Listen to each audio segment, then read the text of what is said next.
बिस्मिल्लाहिर्रहमानिर्रहीम। प्यारे दोस्तों, आज के लेक्चर का अनवान है वाटर कोल्ड कंडेंसर, यानी कि पानी से ठंडे होने वाले कंडेंसर। प्यारे दोस्तों, ये कंडेंसर कमर्शियल और इंडस्ट्रियल यूनिटों में इस्तेमाल किए जाते हैं।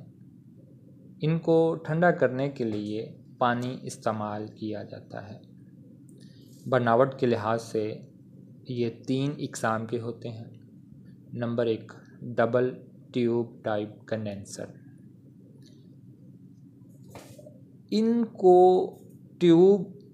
इन ट्यूब टाइप कंडेंसर भी कहा जाता है, यानी इस कंडेंसर को ट्यूब इन ट्यूब टाइप भी कंडेंसर कहा जाता है।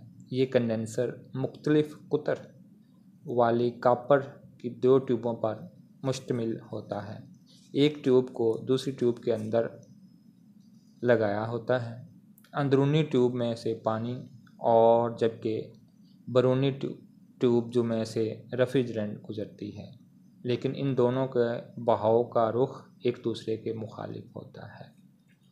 जी दोस्तों, नंबर 2 पे है shell and tube type condenser.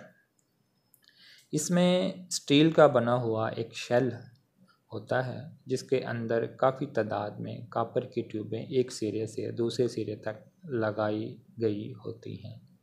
इन ट्यूबों में से पानी गुजरता है, जबकि शेल में से रेफ्रिजरेंट चलती है, लेकिन इन दोनों के बहाव का रुख एक दूसरे के मुखालिफ होता है।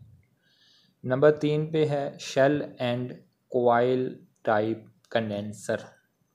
ये भी स्टील का एक शेल होता है, लेकिन इसके अंदर काफ़ी तादाद में कॉपर की ट्यूबें लगाने की बजाय एक ही ट्यूब का कॉइल की शक्ल में गुजारा गया होता है। इस कॉइल में से पानी गुजरता है, जबकि शेल में से रेफ्रिजरेंट चलती है, लेकिन दोनों का बहाव का रुख एक दूसरे के मुखालिफ होता है।